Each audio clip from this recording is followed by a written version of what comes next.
Welcome to lesson 4. In today's lesson, we will be looking at how we can measure customer experience. So what exactly is customer experience analysis? When we look at this analysis, we are basically looking in depth into the study of evaluating how a customer would interact with their products or their services. CX. What is CX? CX is actually stand for customer experience, right? So when we look at customer experience or CX analysis, we are going to examine the customer's brand interactions, right? Customer brand interactions to find the points that can be improved upon. Okay, by looking at their customer journey.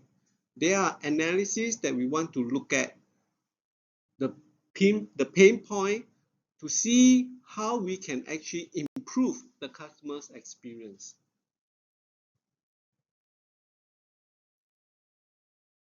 There are a few methods which we can measure customers' experience. The leading factors that we will be looking at is, of course, the Net Promoter Score. And this will be one of your lab exercise that you'll be performing, okay, in learning how to collect or even how to collect net performance score. And sometimes we call this the NPS in short. In the later slide, we will be looking at each of these indicators in details. So how can we analyze the customer journey, right? We usually would perform a survey, and then we might even try to determine the turn rate. Okay, we'll talk more about the turn rate later on. Okay, basically at this point, we are basically looking at customer. Okay, we are concerned about the customer who have stopped buying things from you, and we want to find out why. The next one is we will try to interact, okay, or interpret from the customer support ticket trend, where the customers can give feedback to you that this is where we can use the feedback channel as a way to measure the loyalty of the customers or how they are experiencing, okay, our product or services. The last point that we will be talking later on will be the customer satisfaction score. And sometimes we call this the CSA in short.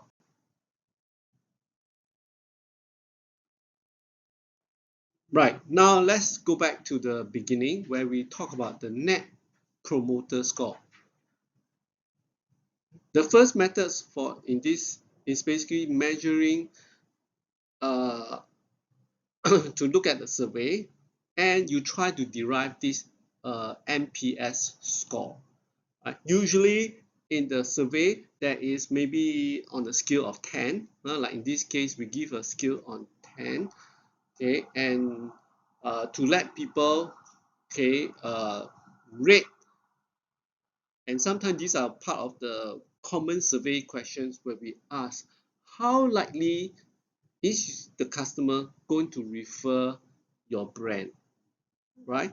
And this is very much pertaining to the words of mouth. So here we are trying to look at, okay, if customer who rate, okay, on a scale of 1 to 10, 9 to 10, right? These are what we call the promoters, right? And these are the people who likely, okay, will try to promote our product, and they are usually our loyal customers who will keep buying things or coming back, okay, to buy things from us. Not only that, they can go a further steps by even recommending or referring our products or services to others. And that is how you can improve or fuel our growth, right? So that's why we call this the promoter, right? And those in the 7 to 8 are the passive.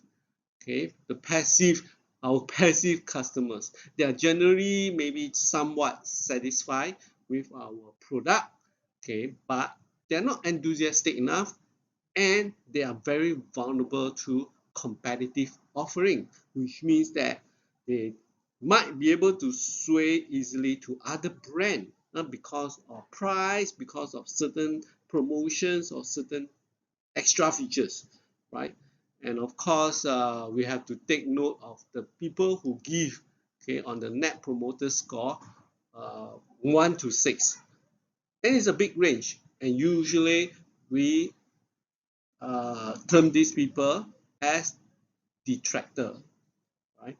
Likely, these are the range of customers who are generally our unhappy customers who might even cause great damage to our brand, right?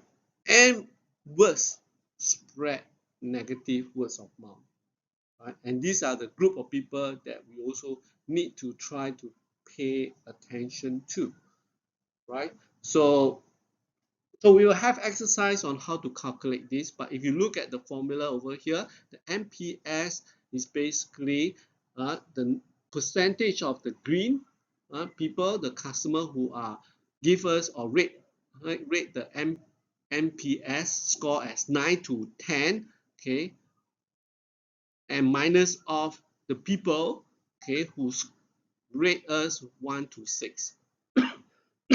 Sorry. And you notice we actually ignore the center part.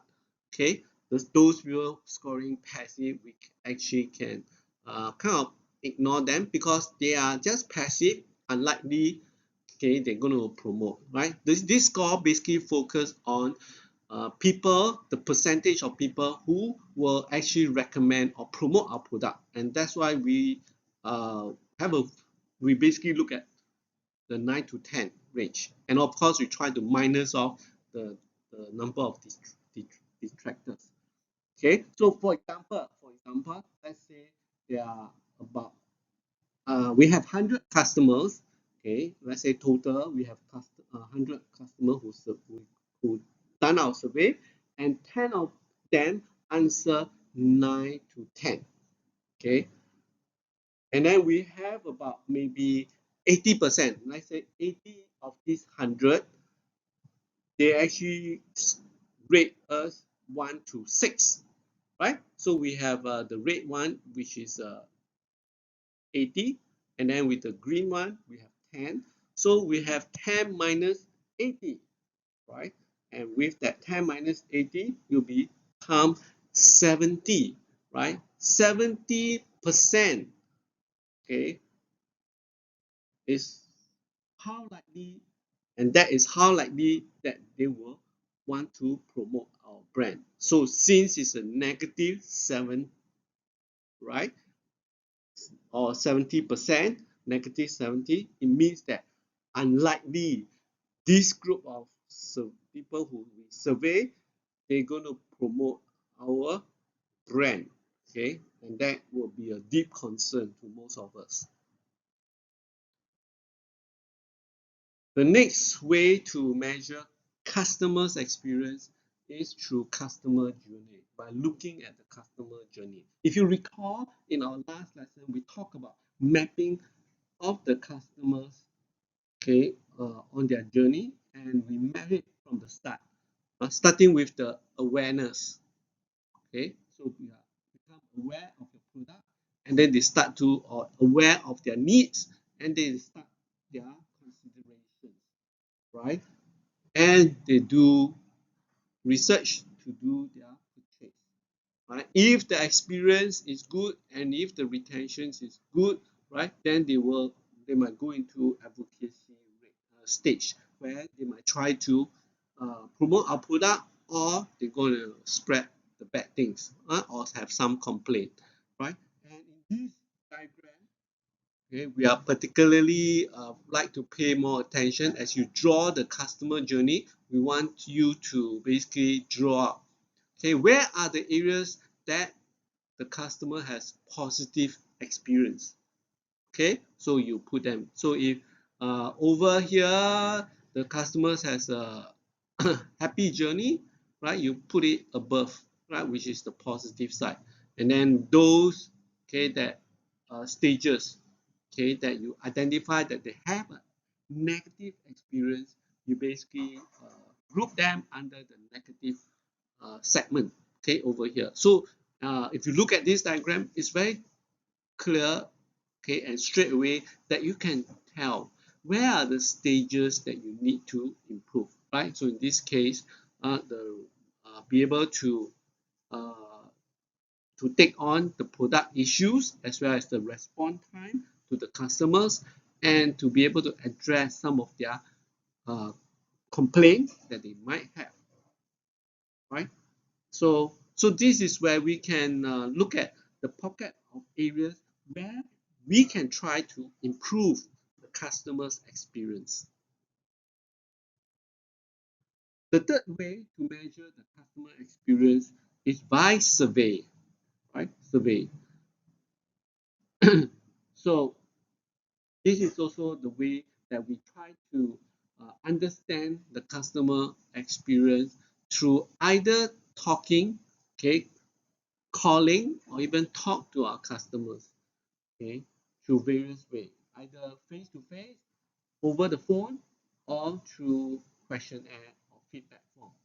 Okay, and usually it's the seller or the company who actually send out the survey form or the feedback form, right, and try to get the customer to uh, reply or respond to some of this feedback.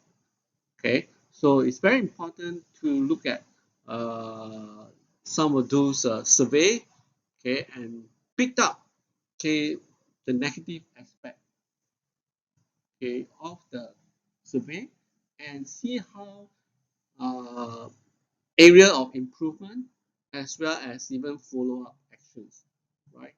So if there are good comments, good experience, well, those are the actions that we should try to continue to provide to the customers, right?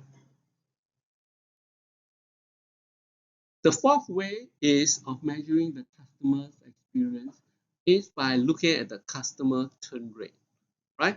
This is also another important lab exercise that you guys will be doing, right? And hopefully you should also be trying to remember the formula, right? The formula is not that difficult, right? So turn rate basically is the percentage, okay, of customer who cancel, okay, or don't become your customer anymore, or they stop renewing your prescription or subscription with you, right? So we are looking at the dropout of your customer, the dropout rate of your customers.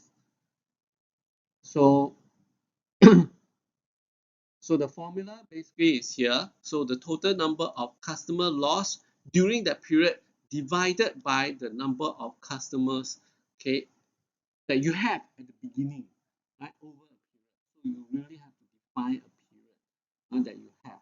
So let's say for a start, I have 100 customers, and at the end of the 1 month, I only left with 20, which means that you have lost 80 customers, right? So that will be 80 over 100, right? And that's how you calculate the turn rate.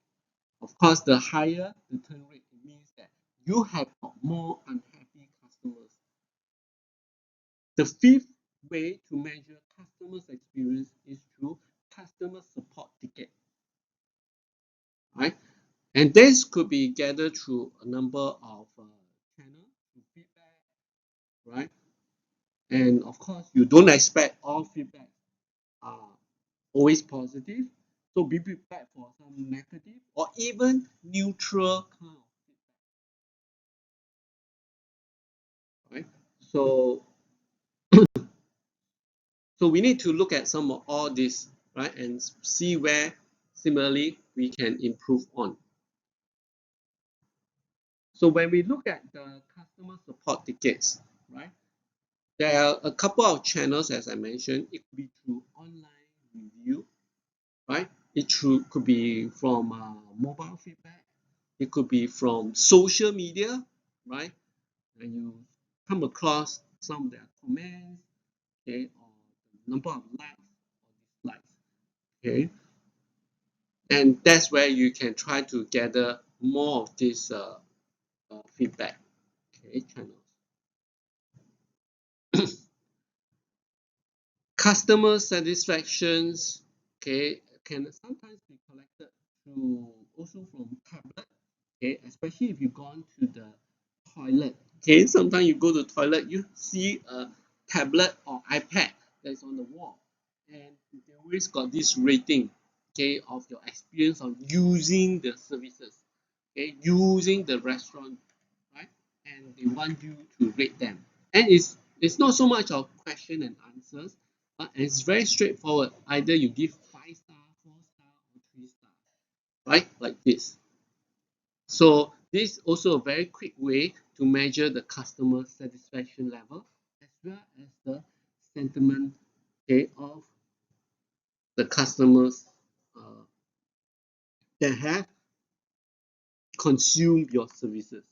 Right? It's a very quick and easy way to measure customer. Right? Instead of giving a very lengthy questionnaire for customer to fill in, right? Because I just simply want to rate or get your customer satisfaction level.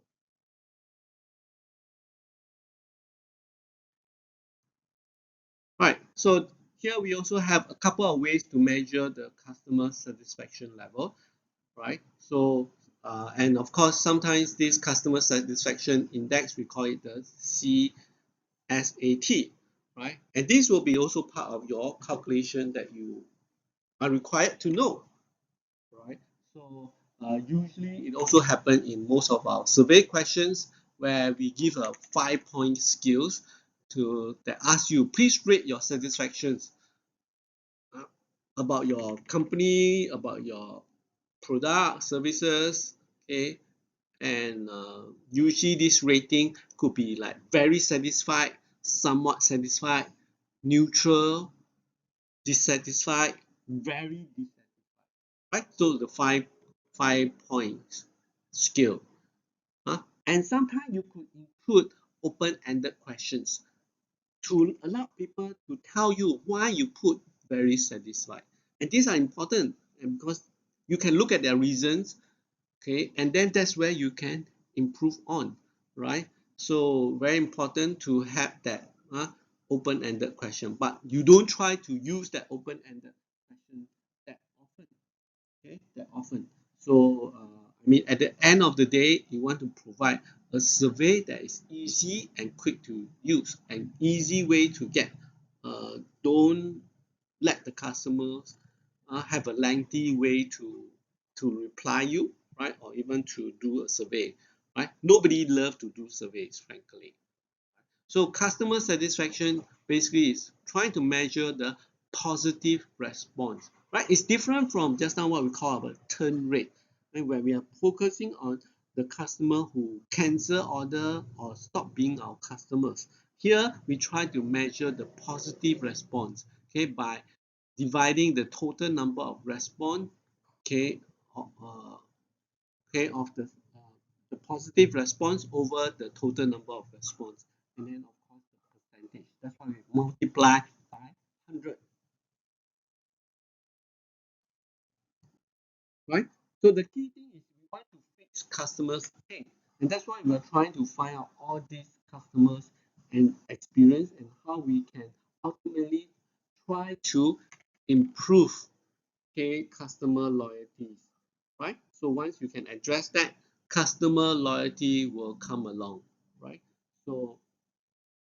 So here we are looking at recommendations. It's like the net promoters, isn't it? Right? Just our satisfaction level. Now we are also trying to measure, and typically most of your survey questions should also encompass this. Right? How what how likely now maybe how likely are you going to recommend this brand? It's straight. shop, right? How likely are you to recommend this product or services to your friends, to your family?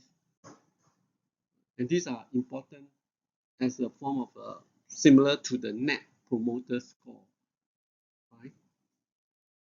And of course, if we assume that you're going to have a high rating for these recommendation factors, it's likely that you're going to help to promote, right? The next thing is we want to measure is the ease of use of using your product. Okay, so user friendliness is very important, right? And like you could be asking questions like, how easy is it to find our shop? How easy to access or complete a transaction? Right? How easy do you find to download our latest ebook? Right? How easy is it to uh, subscribe to our newsletter or to perform any particular actions? Right? So if the customer find that it's easy, the ease of effort or the customer effort score, okay, is very high, okay, it's very easy to use, chances is they love your product. But if they find that it's difficult to use your product, okay, difficult to download, difficult to fill up the form or even to subscribe, right, then likely is customers are not very happy, okay, with your services or with your products. Right? So these are important indicators. Right? Finally, of course, we look at the retention rate. Okay, retention rate. How is uh, is it that the customer will renew or purchase again on their next visit, or even to continue their prescription or perception or subscription? Sorry, subscription. Okay, for your services. Right. So this you can also put in a scale, rate for them to rate you. So obviously, if the retention rate is high, a likelihood is they will purchase and renew your services, right? So if they are not happy, then if they have got negative experience, likely unlikely they're going to be your customer again. So that is the retention rate that we are concerned with. So these are the 4 ways of measuring customer satisfaction, right? So we have come to the end of today's lessons. Thank you for staying on with me. We'll see you guys in the next chapter. Thank you.